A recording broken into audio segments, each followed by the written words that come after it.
자, NBA 먼저 들어가기 전에 앞서서 오늘도 형님들 아프리카로 보시는 분들은 추천 절차 좀 부탁 좀 드리고요. 그리고 이따가 유튜브로 보시게 된 분들도 구독이나 좋아요 좀 부탁 좀 드리겠습니다. 감사합니다.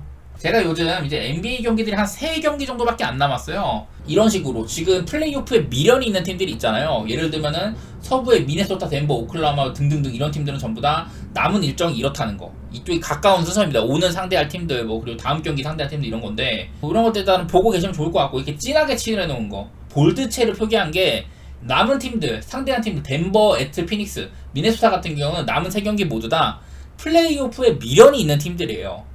그런 상황이라는 거고, 한마디로 얘네들이 게임을 던지거나 밑에 있는 샌안토니오, 멤피스처럼 이미 시즌이 끝났다거나 그런 친구들이 아니라는 겁니다. 그만큼 미네소타에 남은 일정이 쉽지는 않다, 이런 거고.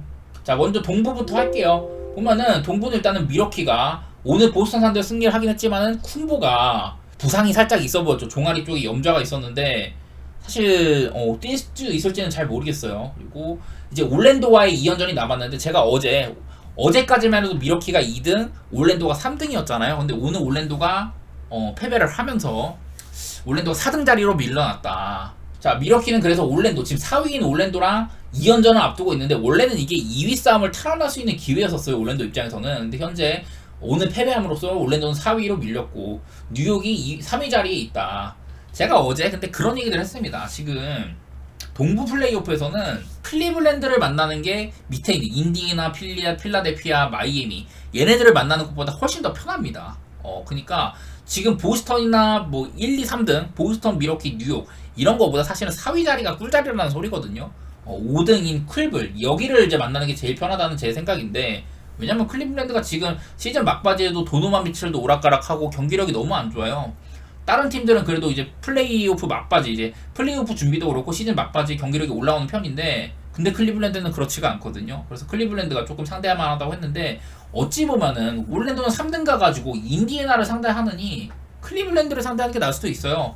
사실 그리고 뉴욕 닉스는요, 클리블랜드를 작년에도 떨어뜨린 바가 있었었고, 이 뉴욕 닉스 친구들이 클리블랜드한테 좀 강한 편입니다. 그래갖고 사실은 클리블랜드를 만나기를 원했을 수도 있는데, 어쨌든 3경기가 남은 현 시점에서는 아직까지는 그런 선택을 하기가 조금 까다로워요.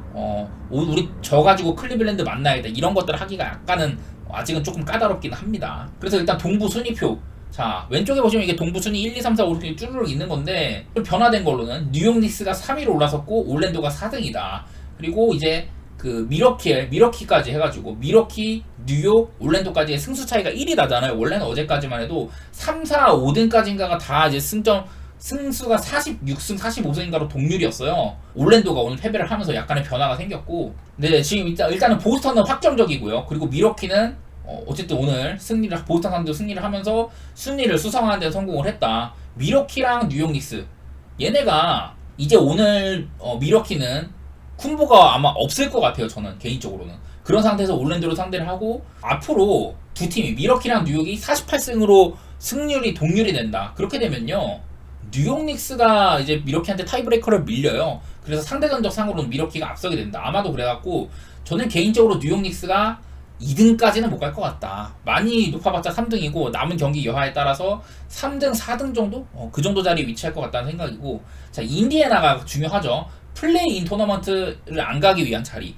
최소 수치가 6등인데 이 인디애나가 밑에 있는 필라델피아, 마이애미에 비해서는 상당히 좋은 포지션에 있습니다. 왜 그러냐면은 기본적으로 마이애미는 인디애나한테 상대 전적은 좋지만은 지금 44승 46승으로 남은 일정이 3경기인데 2승 차이다. 이거는 뒤집기가 힘들어요. 그리고 필라델피아는 지금 1승 차이긴 한데 양팀의 맞대결상으로는 인디애나가 필라델피아한테 앞서고 있습니다. 타이브레이커에서 앞서요. 그래갖고 인디애나가 어지간해서는 지금 6위를 사수할 만한 위치에 있습니다. 어쩌면은 클리블랜드를 끌어낼 수도 있죠. 이러면은 진짜 뉴욕이 되게 좋은 입장이긴 해. 클리블랜드가 인디애나한테 끌어내려지면은, 제가 여러 차례 이렇게나 클리블랜드를 만만한 상대로 보고 있다고 얘기를 많이 했는데, 뭐 애틀랜타도 보면은 시카고한테 타이브레이커도 지고 있는데 오늘 경기 패배하면서 어려워졌어요. 어지간해서는 이제 애틀랜타는 필라델피아를 만날 가능성이 상당히 높다. 그런 얘기도 할 만한 것 같습니다. 이거 이제 서부 일단은 위쪽 미네소타, 덴버, 오클라호마 얘네들은 사실은 그렇게 힘을 많이 줄 필요는 없는 팀들이긴 합니다. 1, 2, 3등 얘네들이 전부 다 같은 지구거든요. 제가 아까 잠깐 보여드렸지만은 이 플레이오프 순위 상정, NBA의 순위 산정 방식이 일단은 가장 우선시 되는 게 승률, 말 그대로 승패죠. 보면 근데 미네소타랑 덴버가 55승 24패로 동률이잖아요. 근데 왜 미네소타가 위에 있냐? 지금 현재로서는 승률 다음으로 보는 게 타이브레이커. 양 팀의 맞대결 전적인데 맞대결 전적상으로 보면 미네소타가 올 시즌에 덴버한테 2대1로 앞서고 있습니다. 그리고선 내일 경기를 또 하는 거거든요.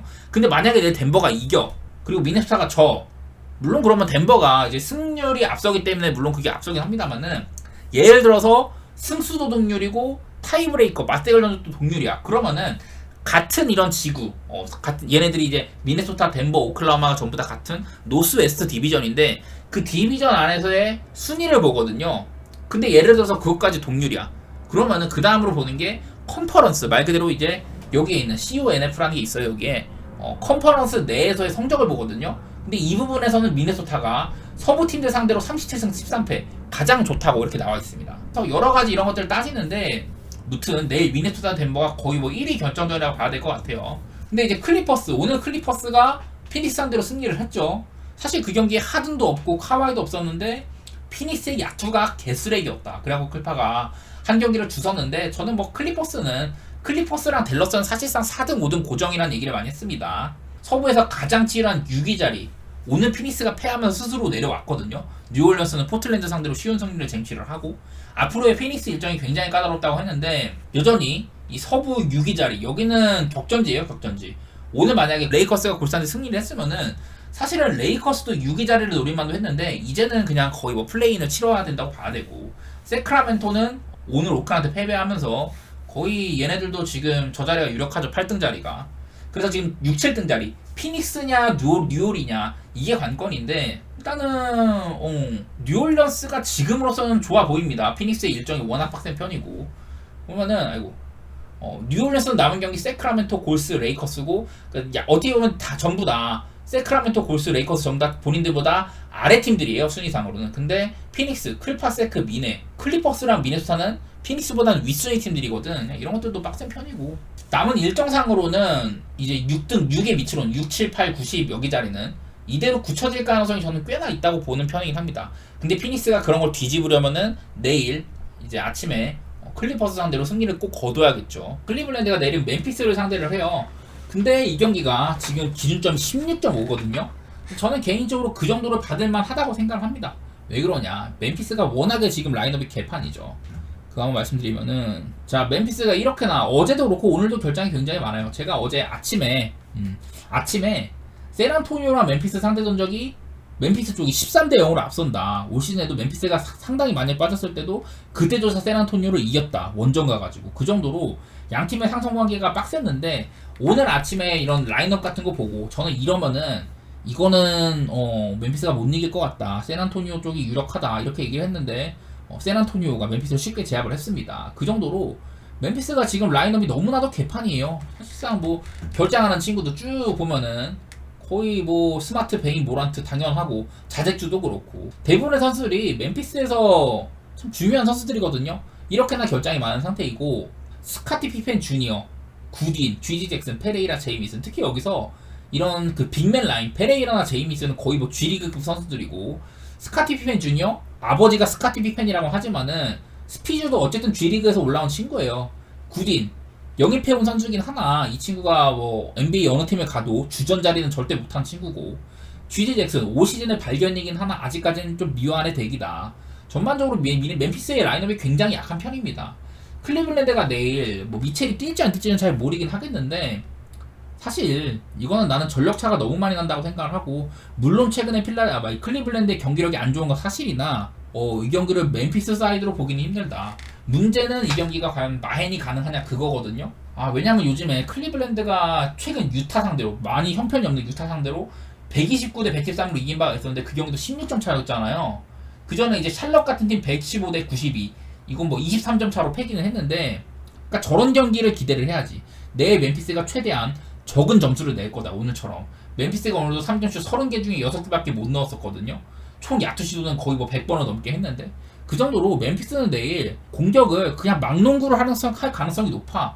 오늘 샌안토니오한테 멤피스가 87점을 넣었는데 야투 시도가 104번이었어요. 이거는 진짜 많은 거거든요. 진짜 과도하게 많이 던진 거야. 그야말로 그냥 막 던진 거거든요. 막 던진 거. 내일은 멤피스의 이런 약점 같은 것들이 오늘처럼 좀 안 좋기를 바라야 되고, 저는 오늘이랑 비슷한 경기가 될 가능성이 있다고 생각을 합니다. 클리블랜드가 이런 막농구, 그야말로 막농구, 이런 뭐 어떤 짜여진 시스템이 아니라 막농구를 하는 멤피스를 쉽게 제압하리라고 봐요. 그래갖고 저는 일단 클리블랜드 쪽 좋게 보고, 언더오버는 애매합니다. 이거 208.5는 너무 낮지. 208.5라는 거는 그만큼 멤피스도 많이 못 넣을 거고 클리블랜드도 아주 막 폭격을 하진 못할 거라는 건데, 저는 뭐 무슨 일이든 가능할 거라고 봐요. 이 경기는요. 그냥 클리블랜드 쪽을 조금 더 좋게 보도록 하겠습니다. 오늘 총 16개 팀 중에 14팀이 백투백이거든요. 제가 알기로는 뭐 멤피스도 내 백투백인데 백투백 전적이 상당히 좋지가 않다, 2승 11패였다, 뭐 이런 것들 발견이 되다 보니까, 그리고 멤피스 최근 6경기 동안 공격이 매우 안 된다, 그나마 수비는 조금 된다, 뭐 이런 것들 보면은 저는 그냥 내일도 멤피스가 100점 미만의 가능성이 높다고 생각을 합니다. 그 정도만 얘기할게요.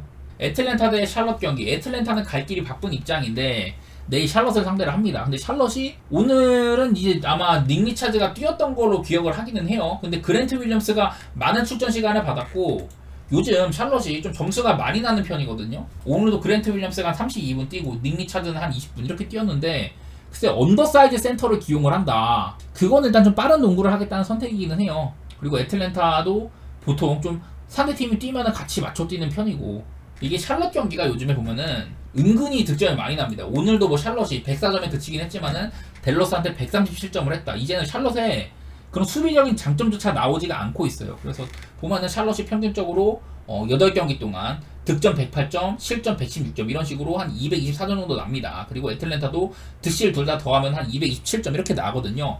나는 이런 점에서 내일 기준점 자체는 반가운 것 같아. 오바 쪽으로. 그리고 양팀 다 백투백 보면 애틀랜타 6승 8패, 그리고 샬럿은 3승 11패였어요. 샬럿이 백투백일 때 썩 잘하진 못했다. 샬럿이 전반적으로 선수단 나이가 좀 어린 편인데도 불구하고 백투백이 좋지가 못했네요. 그런 것들 보이고, 또 이제 애틀랜타의 홈. 애틀랜타는 또 홈으로 오면 득점이 7점가량 많아지는 편이 있어요. 그리고 샬럿은 원정으로 가면 득점이 4점가량 줄어든다, 뭐 이런 것들도 있고 해갖고, 아무래도 갈 길이 바쁜 애틀랜타가 미련이 없는, 져야 되는 샬럿한테는 좀 점수차를 내주면서 이길 법한 경기라고 생각이 되기는 하네요. 저는요. 요즘 보면 그리고 샬럿도 이런 약투 시도 같은 것들 경기당 뭐 90회에 이를 정도로 많이 해주고 있다. 직전 경기 애틀랜타 마이애미 상대로 113회, 물론 이게 2차 연장까지 간 경기긴 했지만은 그런 경기를 했다 보니 저는 양팀 다 좀 많이 주고받을 거라는 생각이 들기는 하네요. 그 다음에 마이애미 대 댈러스 경기, 둘 다 상당한 이런 그 플레이오프에 미련이 있는 팀들이죠. 마이애미는 이 6위 탈환을 위해서 애쓰고 있는 중이고, 댈러스는 뭐 5위 자리를 수성하기 위한 그런 싸움을 하고 있는데, 사실 뭐 여유가 있는 쪽은 댈러스이긴 해요. 근데 그렇다고 댈러스가 뭐 내일 갑작스럽게 선수들한테 휴식을 줄 리는 만무하고, 마이애미는 여전히 로지어 퀘셔너블, 히로도 퀘셔너블입니다. 요즘에 버틀러가 정상적으로 출전하고 있긴 합니다만은 그렇게 플레이오프 맞춰가지고 막 템포를 끌어올리는 모습 저는 아직까지는 안 보이는 것 같기는 하네요. 백투백 보면은 마이애미는 백투백 6승 6패였었다. 오히려 실점이 더 많았고, 댈러스는 백투백 8승 5패였는데 대부분이 댈러스가 이렇게 좀 다득점하던, 많은 득점 많은 실점을 하던 그때 성적이다 보니까 전반적으로 점수가 많이 나긴 했었어요. 하지만 요즘 댈러스는 7경기 동안 득점 전체 1등, 3점슛 전체 1등이고, 수비적으로도 3점슛은 조금 먹지만은 이런 실점도 적은 편이고 수비도 나름대로 좀 되는 편입니다. 반면에 마이애미 최근 7경기 들어서는 득점이 많아졌어요. 그리고 수비적으로는 여전히 좋은 이런 모양새를 취하고 있다. 저는 개인적으로 이 경기는 좀 언더를 보고 있기는 하네요. 댈러스가 오늘 샬럿 같은 애들 만나가지고 서로 간에 뛰는 경기를 하는 편이었어서 댈러스가 오늘은 조금 득점을 많이 하긴 했습니다. 야투 시도도 거의 뭐 90번이 넘는 그 정도 시도를 했는데, 이 마이애미는 조금 다르긴 하거든요. 마이애미도 요즘에 사실 점수는 많이 나지만은 템포는 나는 느린 편이라고 생각해. 언더를 좀 보는 거는 최근에 양 팀의 경기를 봤을 때는 전반적으로 지공을 한다, 점수도 많이 안 나고 그런 것들에 좀 주목을 했던 것 같습니다. 그리고 사실 승패의 향방은 이게 5.5 기준점은 조금 빡세긴 해요. 저는 일단 마이애미 경기가 5.5점이 사활을 가를 정도로 아주 크게 막 5.5라는 기준점이 좀 커 보이긴 한다. 저는 그 안에서도 날 수 있다고 보는 편이라 가지고, 무튼 저는 댈러스 쪽을 좋게 보기는 볼게요. 아무래도 마이애미보다는 댈러스가 나는 공수에서 조금 더 안정되어 있다고 생각은 해. 요즘에 제 감상은 그렇고, 물론 마이애미도 3점이 터지거나 뭐 이러면은 무슨 일이든 가능합니다만은 지금 지표는 그렇게 말해주고 있지가 않거든요. 저는 댈러스 쪽을 조금이라도 좋게 보고 언더 이렇게 보도록 하겠습니다. 그리고 뭐 마이애미는 몇 경기 더 진다고 해가지고 어차피 시카고한테 딸릴 것도 아니고 어차피 해봤자 7등 아니면 8등이거든요 거의. 인디애나한테 절대적인 승수가 조금 밀리는 관계로 오늘 경기 되게 갈 길이 바쁜 마이애미긴 한데 상대가 일단 빡셉니다. 댈러스라 가지고. 그리고 브루클린 대 토론토. 브루클린은 어제 경기를 안 했습니다. 그리고 토론토는 어제 백투백 어제 해가지고 백투백인데 토론토는 백투백 때 3승 10패 훌륭하진 않았어요. 특히 실점이 많아지는 모습 이런 것들이 눈에 들어옵니다. 그리고 브루클린이랑 얘네들이 맞대결이 브루클린이 최근 6대1로 앞서고 있다. 이런 것들도 얘기해볼만 하죠. 근데 뭐 지금 양팀 다 결장도 되게 많고 비정상적인 상태이거든요. 특히 토론토 쪽이. 내일도 보면 퀴클리가 뛸지 안 뛸지 몰라가지고 전 프리먼 리버티를 일단 선발에 올려놨고 여전히 뭐 반즈라든지 퍼들, 부시에 등등 많이 결장하고 있어요. 자, 일단 저희는 이 경기는 오바를 보고 있습니다. 오바를 보는 거는 RJ 바렛이 복귀한 이후로 토론토 경기가 오바 게임이 많이 난다. 어제도 퀴클리가 없는 경기였는데 그리고 그레이디 딕도 못 나오는 경기였는데 토론토가 인디애나 상대로 123대 140, 260점 경기를 했거든요. 확실히 RJ 바렛이 있는 토론토는 점수가 많이 난다. 근데 또 이 RJ 바렛이 뛰다가 갑자기 빠졌던 미네소타전에서는 85득점에 그쳤다. 이 정도로 RJ 바렛이 팀의 이런 득점에 끼치는 영향력이 꽤나 큰 것 같더라고요. 그리고 이제 브루클린 직전 경기 세크라멘토한테는 77득점에 그쳤다. 진짜 빈약한 득점이었는데 요즘 브루클린은 일단 미칼은 그렇게 막 득점에 신경 쓰지 않는 것 같은데 캠 토마스가 1옵션 역할을 해주고 있는 편이고 그리고 벤치에서 뭐 노아 클라운이라든지 트렌던 와포드 이런 친구들이 벤치 포인트 득점이 상당히 많아요. 뭐 우리가 알고 있는 로니 워커도 있고 일단 저는 그런 점들 때문에 218.5는 좀 갈만한 기준점처럼 보인다. 지표를 보면은 브루클린 최근 7경기 동안 평균적으로 대충 한 222점 정도 나죠. 223점 정도 그렇게 나고 토론토 242점이 나거든요. 최근 6경기 동안. 그냥 이런 지표들을 봤을 때는 평균적인 거지만은 이런 것들을 봤을 때는 일단 오바는 조금 반가워 보이긴 한다. 그런 생각을 하고 저는 비슷한 관점에서 전 토론토의 프렌 쪽으로 한번 선택해 보도록 하겠습니다. 이 경기는요. 근데 뭐 이 경기도 이미 두 팀 다 플레이오프는 물 건너갔고 버리는 게임이 될 가능성이 높거든요. 사실 뭐 그렇게 가고 싶은 경기는 아닌데 그냥 간다면 토론토의 프렌을 볼 것 같기는 하네요. 근데 또 그런 건 있어. 이 브루클린도 나름대로 원정보다는 홈에서 득점 3점 많아져, 실점 4점 줄어들어 이런 식으로 7점가량 플러스가 되는 부분이 있다. 반면에 토론토는 원정으로 가면 득점 5점 많아지고 실점도 5점 많아지는 오바 양상으로 가는 경우가 있거든요.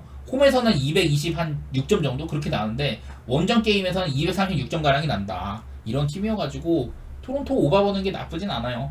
그 다음에 미러키 대 올랜도 제가 몇 번 말씀드렸던 것처럼 원래는 이제 올랜도가 그 동부 4위였을 때는 미러키의 자리를 탐낼 만도 했었다. 근데 이제 오늘 패배를 하면서 4위로 밀렸고 양팀이 맞대결상으로는 미러키가 15대1로 매우 크게 앞서고 있습니다. 이거 하나 보여드리면은 미러키 벅스 대 올랜도 매직 미러키 기준으로 일단 올해 11월 달에 올랜도가 미러키 상대로 승리를 하면서 연패를 벗어던진 바가 있긴 했었습니다.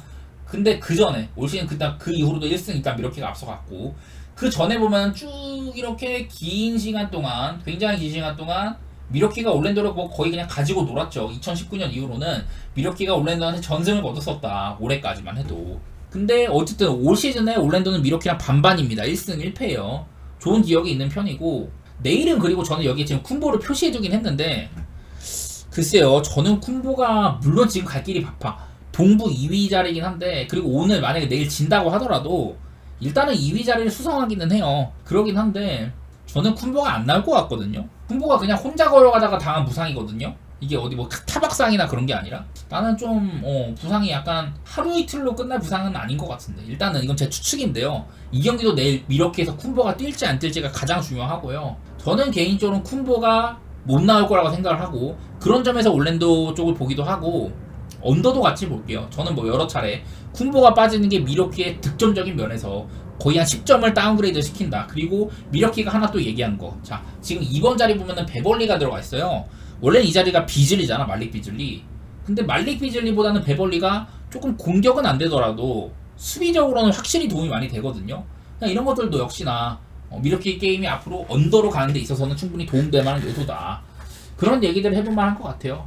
216.5는 저는 언더를 보고 있는데 뭐 지표들 보면은 미러키는 백투백일 때 9승 4패였었다. 올랜도는 5승 9패였었다. 백투백에서는 미러키가 좋은 편이었었고 또 홈게임이기도 합니다. 여러가지로 부대적인 조건은 미러키 쪽이 앞서고 있긴 한데 다른 것보다 나는 그냥 쿤보가 못 나올 것 같아가지고 내일 이 경기는 가능하면은 내일 좀 쿤보가 나올지 여부를 살피고 가는 게 좋아 보이긴 한데 그 다음에 이제 오클라호마 대 샌안토니오 경기. 샌안토니오는 시즌에 대한 미련이 없고요. 오클라호마는 지금 이제 서부 3등 정도 위치를 해 있긴 한데 내일 보니까 라인업상으로는 뭐 스가나 제이더한테 휴식을 줄 가능성이 있다고 합니다. 그래갖고 저는 그 뭐지 로토와이어 있는 거 그대로 적어왔는데 아직까지는 모르겠어요. 이 경기는 스가나 제이더이 나올지 안 나올지 잘 모르겠어. 그리고 양팀 다 백투백. 오클라호마가 원래는요 백투백 전적이 굉장히 좋은 편이었었어요. 근데 이 최근 들어서는 백투백 게임을 많이 졌습니다. 그래가지고 백투백 경기 때 여전히 득점은 많이 하지만 원래 시즌 초반부터 이랬었거든요. 백투백 전적이 막 5승 1패 이렇게 좋을 때부터. 근데 그 뒤로는 백투백에 많이 졌었고 실점도 많아진 양상들이 있습니다. 원래는 오클라호마 백투백 강팀이었는데 7승 6패 시즌 막바지는 7승 6패로 백투백 전적이 안 좋아졌어요. 그리고 샌안토니오는 백투백 2승 10패다. 특히 실점이 굉장히 많아지는 모양새가 있습니다. 그리고 내일은 또 웬벤야마가 결장할 수 있다고 하거든요.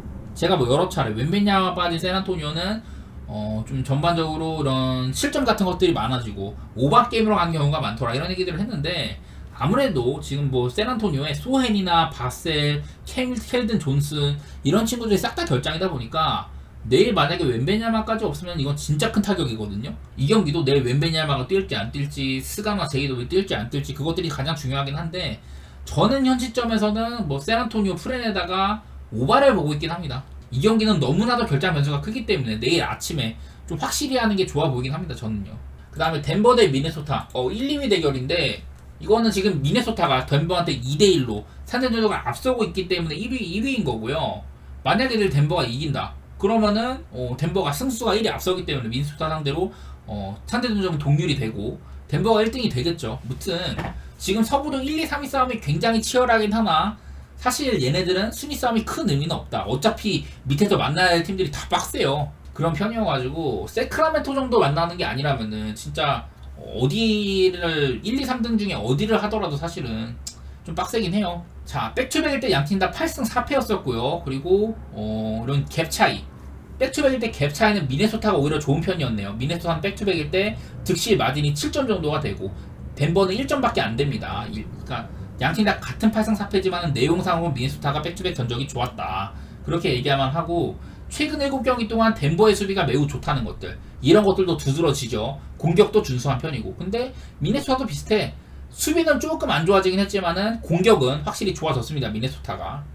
그리고 얘네는 제가 뭐 여러 차례 양팀의 상대 전적도 그렇고 올 시즌 맞대결도 그렇고 미네소타가 덴버 상대로 꽤나 좋은 상성이 있다고 얘기를 많이 했었죠. 일단은 미네소타는 덴버는 이 요키치를 살리기 위해서는 요키치가 이런 훌륭한 몸빵으로 포스트업으로 뭐 상대 쪽 인사이드로 최대한 진입을 하고 거기서 파생되는 외곽으로 뿌리는 패스라든지 본인이 올라가는 거라든지 가까이 있는 그 에런 고든 같은 훌륭한 마무리 자원한테 건네주는 패스 그런 것들이 상당히 중요한데 일단은 지금 덴버에 에런 고든이 없고 수비적으로 좀 그러니까 구멍이 있다는 소리예요 덴버가. 그리고 크리스티안 브라운이 있으면은 아무래도 고든보다는 리버텍이 많이 약하죠. 그래서 내일은 미네소타가 좀 그전보다는 수비하기가 편해졌어.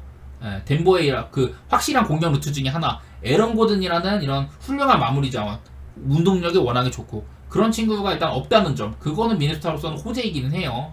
전반적으로 길쭉길쭉하고 미네소타 애들이 덴버 친구들보다 사이즈가 전반적으로 좋은 편이거든요. 그래갖고 수비적으로도 크게 밀리지도 않고 그래갖고 덴버가 미네소타가 참 빡셉니다. 작년에 얘네들이 플레이오프 1라운드에서 붙었었는데 그때도 덴버가 미네한테 되게 고전했었던 기억이 있습니다. 그 다음 라운드는 막 스윕하고 그랬었는데 미네소타한테는 조금 두 게임인가 늦었던가 하여튼 좀 고전을 했었어요. 그만큼 미네소타는 작년부터 싹수가 보였었고 올 시즌에 제대로 포텐을 드러낸 셈이다. 저는 이 경기는 일단은 미네소타의 프렌을 보고 있고요. 그리고 요즘 좀 이런 기운들을 봤을 때는 양팀 다 미네소타는 최근 221점 6경기 동안 평균적으로 덴버 평균 219점 이렇게 뜨고 있어가지고 오바 버는 것도 나쁘진 않은 것 같아요.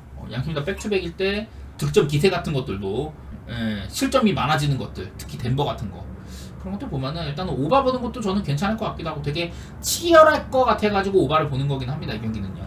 그리고 이제 마지막으로 클리퍼스 대 피닉스 경기인데 이게 백투백이죠. 오늘 경기 클리퍼스가 금방 1쿼터 때 그냥 엄청 큰 점수차로 앞서 나갔죠. 거의 뭐 30점 차 가까이 이렇게 1쿼터쯤에 37대 8 37대 10 뭐 이 정도로 말도 안 되는 점차로 앞서 나갔어.